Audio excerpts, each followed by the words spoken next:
గాంధీ భవన్లో Congress election committee సమావేశం ప్రారంభం కానుంది. ఈ సమావేశంలో పార్లమెంట్ ఎన్నికలపైనే ప్రధానంగా చర్చ జరగనుంది. 17 పార్లమెంట్ నియోజకవర్గాలకు సంబంధించి పోటీ చేసే అవకాశాలు ఆశావహుల జాబితాను డీసీసీల నుంచి ప్రదేశ్ కాంగ్రెస్ కమిటీ కోరింది. ఇప్పటికే డీసీసీల సిఫారసు లేఖలు గాంధీ భవన్కు చేరాయి.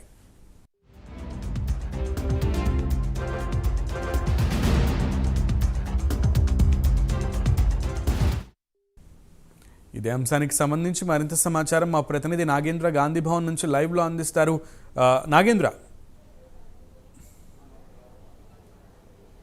Thank you Sunil. మరికాసేపట్లో గాంధీ భవన్ కేంద్రంగా చాలా కీలకమైనటువంటి సమావేశం జరగబోతుంది. పీసీ చైర్మన్ అయినటువంటి రేవంత్ రెడ్డి అధ్యక్షతన మరికాసేపట్లో ఈ సమావేశం జరగబోతుంది. ఈ సమావేశానికి ఏఐసీసీ ఇన్ఛార్జ్ అయినటువంటి దేబ్దాస్ మున్షీతో పాటు అదేవిధంగా పీఈసీ సభ్యులంతా కూడా ఈ సమావేశంలో పాల్గొనబోతున్నారు. ముఖ్యంగా పార్లమెంట్ ఎన్నికల ఎజెండానే లక్ష్యంగా ఈ సమావేశం జరగబోతుంది. ఇప్పటికే పార్లమెంట్ నియోజకవర్గాలకు సంబంధించి ఎవరైతే ఆశావాహులు ఉన్నారో వారందరి జాబితాని అందజేయాలంటూ కూడా ఇప్పటికే పీసీసీ డీసీసీ అధ్యక్షులకి ఆదేశించడం జరిగింది. దీంతో డీసీసీలంతా కూడా ఇప్పటికే ఎవరైతే 17 పార్లమెంట్ నియోజకవర్గాల నుంచి టికెట్ ఆశిస్తున్నారో వారి జాబితాను ఇప్పటికే పీసీసీకి అందజేయడం జరిగింది. దాంతోపాటు మరొకవైపు పోటీ చేయాలనుకుంటున్నటువంటి అభ్యర్థులంతా కూడా పీసీసీకి విజ్ఞప్తులు చేసుకున్నటువంటి పరిస్థితి కనిపిస్తుంది. ముఖ్యంగా 17 పార్లమెంటు నియోజకవర్గాలకి బలమైనటువంటి అభ్యర్థుల్ని బరిలో దింపడమే లక్ష్యంగా ప్రస్తుతం ఈ సమావేశంలో చర్చించబోతున్నారు. ఇప్పటికే ప్రతి పార్లమెంట్ నియోజకవర్గం నుంచి అంటే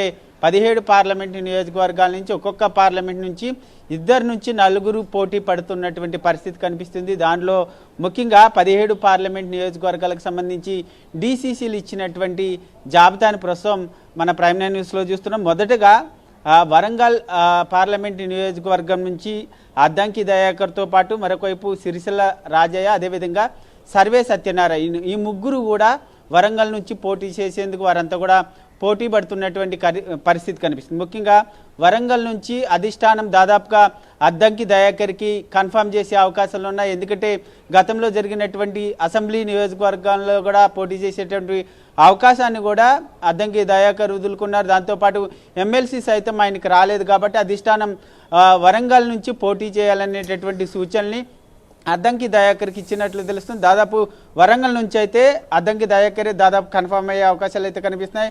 మరొకవైపు నాగర్ కర్నూలు నుంచి ముగ్గురు పోటీ పడుతున్నటువంటి పరిస్థితి ఉంది. ముఖ్యంగా సంపత్ కుమార్తో పాటు మరొకవైపు మల్లురావే అదేవిధంగా చారకొండ వెంకటేష్ నలుగురు నాగర్ కర్నూలు టికెట్ ఆశిస్తున్నటువంటి పరిస్థితి ఉంది. మరొకవైపు ఎవరైతే సంపత్ కుమార్కి మరొకసారి అవకాశం ఇచ్చేటటువంటి అవకాశం కనిపిస్తుంది. ఎందుకంటే ఎస్సీ రిజర్వ్డ్ అయినటువంటి ఈ స్థానం నుంచి గతంలో అసెంబ్లీ ఎన్నికల్లో కూడా సంపత్ కుమార్ పోటీ చేసి ఓడిపోయినప్పటికీ మరొకసారి పార్లమెంట్ నుంచి ఆయన బరిలో దింపాలనేటటువంటి ఆలోచనలో అధిష్టానం ఉన్నట్లు తెలుస్తుంది. దాంతోపాటు మరొకవైపు ఆదిలాబాద్ నుంచి మాత్రం 2 మాత్రమే పోటీ పడుతున్నారు.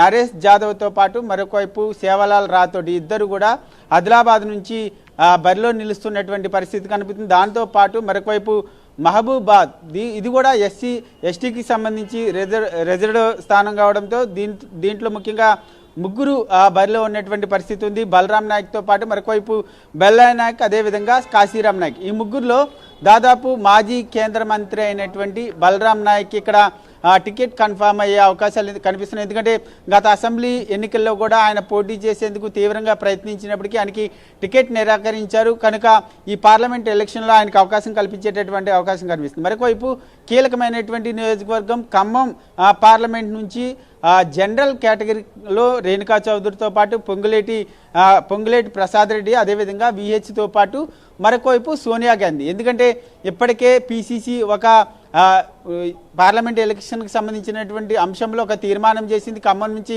సోనియా గాంధీని బరిలో దింపాలనేటటువంటి తీర్మానం చేసి అధిష్టానానికి పంపించినటువంటి నేపథ్యంలో సోనియా గాంధీ ఖమ్మం నుంచి బరిలో ఉంటే మాత్రం మీరంతా కూడా పక్కకు తప్పుకుంటారు. ఒకవేళ సోనియా గాంధీ ఖమ్మం నుంచి బరిలో లేని పక్షంలో మాత్రం రేణుకా చౌదరి అదేవిధంగా విహెచ్ మధ్య ప్రధానంగా పోటీ ఉండేటటువంటి అవకాశం కనిపిస్తుంది. వారిద్దరిలో ఎవరెవరికి కన్ఫర్మ్ అయ్యేటటువంటి అవకాశం కనిపిస్తుంది. అదేవిధంగా హైదరాబాద్ పార్లమెంట్ నియోజకవర్గం నుంచి ఫిరోజ్ ఖాన్తో పాటు మరొకవైపు అజారుద్దీన్ వీళ్ళిద్దరు కూడా పోటీలో ఉన్నారు. వీళ్ళిద్దరు కూడా ఒకరు నాంపల్లి అసెంబ్లీ కాన్స్టిట్యున్సీ నుంచి, మరొకరు జూబ్లీహిల్స్ కాన్స్టిట్యున్సీ నుంచి వీరిద్దరు పోటీ చేసినటువంటి పరిస్థితి ఉంది. వీళ్ళిద్దరికి ఎవరెవరికి కన్ఫర్మ్ అయ్యే అవకాశం కనిపిస్తుంది. మరొకవైపు కరీంనగర్ నుంచి ప్రవీణ్ రెడ్డి, అదేవిధంగా రుద్రా సంతోష్ కుమార్, నేరెళ్ల శారద, రోహిత్ రావు, ప్రస్తుతం ఈ నలుగురు కూడా కరీంనగర్ నుంచి పోటీలో ఉన్నటువంటి పరిస్థితి కనిపిస్తుంది. మరొకవైపు పెద్దపల్లికి సంబంధించినటువంటి అంశంలో గడ్డం వంశీతో పాటు నల్లాల ఓదేలు ఈ ఇద్దరు కూడా ప్రస్తుతం పెద్దపల్లి ఎస్సీ నుంచి పెద్దపల్లి నియోజకవర్గం నుంచి వారిద్దరు కూడా పోటీ పడుతున్నటువంటి పరిస్థితి ఉంది. దీంతోపాటు నిజామాబాద్ నుంచి ఎరవర్తి అనిలు, అదేవిధంగా ప్రస్తుతం ఎమ్మెల్సీగా ఉన్నటువంటి జీవన్ రెడ్డి, అదేవిధంగా సునీల్ రెడ్డితో పాటు మరొకవైపు సునీల్ రెడ్డి ఆరెంజ్ ట్రావెల్స్కి సంబంధించినటువంటి వ్యక్తి.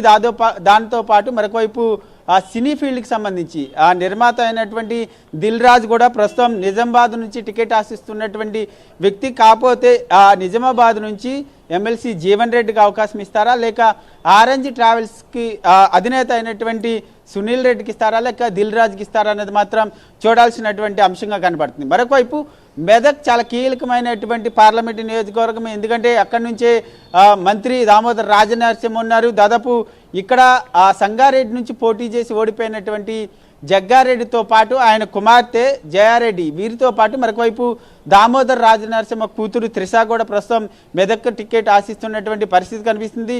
ఈ ముగ్గురులో దాదాపు మరోసారి మెదక్ నుంచి జగ్గారెడ్డికి అవకాశం కల్పించేటటువంటి అవకాశాలు అయితే ఎక్కువగా కనిపిస్తుంది. దాంతోపాటు జహీరాబాద్ నుంచి మాత్రం ఒక వ్యక్తి మాత్రమే ఇప్పటి వరకు కూడా టికెట్ ఆశిస్తున్నారు. ఆయనే సురేష్ శెట్కర్. దాదాపు జహీరాబాద్ నుంచి అధిష్టానం ఆయనే రంగంలో దింపేటటువంటి అవకాశాలు స్పష్టంగా కనిపిస్తున్నాయి. మరొకవైపు మల్కాజ్గిరి నుంచి పార్లమెంటు నియోజకవర్గానికి సంబంధించి మైనంపల్లి హనుమంతరావుతో పాటు మరొకవైపు హరివర్ధన్ రెడ్డి, నర్సిరెడ్డి భూపతి రెడ్డి, ఈ ముగ్గురు కూడా మల్కాజ్గిరి నుంచి పోటీ చేసేందుకు సిద్ధంగా ఉన్నారు.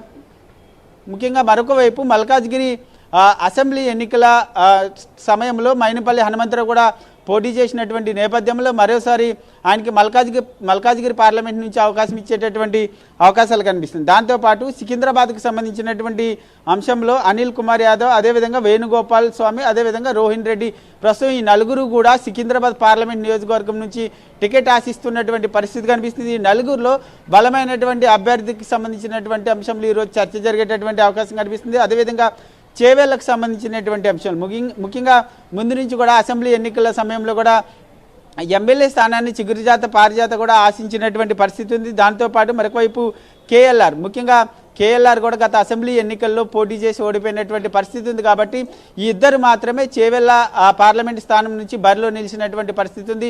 వీళ్ళిద్దరిలో దాదాపు చిగురుజాత పారిజాతకి కన్ఫామ్ అయ్యేటటువంటి అవకాశాలు అయితే కనిపిస్తున్నాయి. మరొకవైపు దాంతోపాటు మహబూబ్ నగర్కి సంబంధించినటువంటి అంశంలో జీవన్ రెడ్డితో పాటు మరొకవైపు అదేవిధంగా వంశీచంద్రెడ్డి, అదేవిధంగా దాంతోపాటు జిల్లెల ఆదిత్యారెడ్డి, సీతాదయాకర్, ప్రస్తుతం ఈ నలుగురు కూడా మహబూబ్ నగర్ నియోజకవర్గం నుంచి కూడా పోటీలో నిలుస్తున్నారు. వీరిలో దాదాపు జీవన్ రెడ్డికి కన్ఫామ్ అయ్యేటటువంటి అవకాశాలు అయితే కనిపిస్తున్నాయి. మరొక వైపు నల్గొండకు సంబంధించినటువంటి అంశంలో చాలా కీలకమైనటువంటి పార్లమెంట్ నియోజకవర్గం. ఎందుకంటే అత్యంత సీనియర్ నేత అయినటువంటి జానారెడ్డి అక్కడ బరిలో దిగేటటువంటి అవకాశాలు కనిపిస్తున్నాయి. ఆయనతో పాటు ఆయన కుమారుడు అయినటువంటి రఘువీరారెడ్డి కూడా ప్రస్తుతం టికెట్ ఆశిస్తున్నారు. ఆయనతో పాటు పటేల్ రమేష్ రెడ్డివి, ఈ ముగ్గురు కూడా నల్గొండ నుంచి బరిలో దిగేందుకు వారంతా కూడా బరిలో నిలిచినటువంటి పరిస్థితి.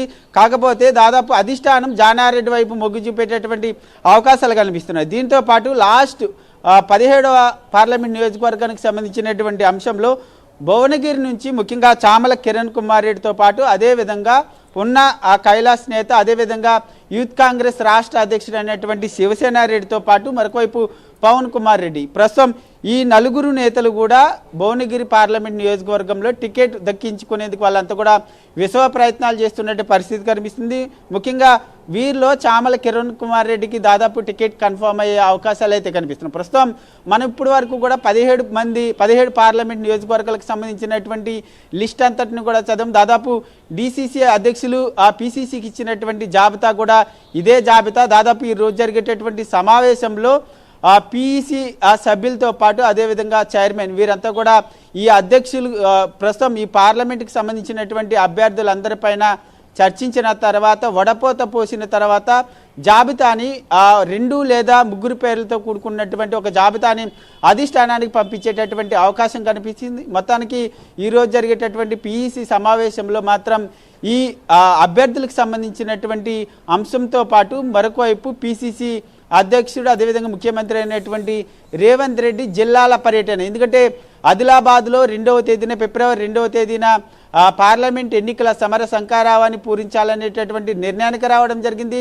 దానిలో భాగంగానే ఇప్పటికే గాంధీ భవన్ కేంద్రంగా అక్కడికి సంబంధించినటువంటి ఏర్పాట్లు పైన సమీక్ష సమావేశం నిర్వహిస్తున్నటువంటి నేపథ్యంలో రేవంత్ రెడ్డి జిల్లాల పర్యటన ఏ విధంగా ఉండాలి, అదేవిధంగా మరొకవైపు అగ్రనేతలను ఎవరెవరిని ఎన్నికల ప్రచారంలో మమేకం చేయాలి, ఎక్కడెక్కడికి తీసుకురావాలన్న దానిపైన ప్రధానంగా చర్చించేటటువంటి అవకాశం కనిపిస్తుంది. ఇప్పటికే ఏఐసీసీ అధ్యక్షుడు మల్లికార్జున్ ఖర్గే సైతం గాంధీ భవన్ హైదరాబాద్ కేంద్రంగా ప్రత్యేకంగా బూత్ స్థాయి లీడర్స్కి సంబంధించినటువంటి సమావేశం ఏర్పాటు చేసి కాంగ్రెస్ శ్రేణులందరినీ కూడా దిశానిర్దేశం చేసినటువంటి నేపథ్యంలో ఎట్టి పరిస్థితుల్లో కూడా తెలంగాణ రాష్ట్రంలో 12 నుంచి 14 స్థానాలను కైవసం చేసుకోవడమే లక్ష్యంగా ఒకవైపు అధిష్టానం మరొకవైపు రాష్ట్ర నాయకత్వం రెండూ కూడా తీవ్ర స్థాయిలో కసరత్తు చేస్తున్నటువంటి పరిస్థితి కనిపిస్తుంది. ప్రస్తుతం ఈరోజు జరిగేటటువంటి సమావేశం చాలా కీలకమైనటువంటి సమావేశంగా మనం చెప్పుకోవచ్చని చెప్పాలి. సునీల్.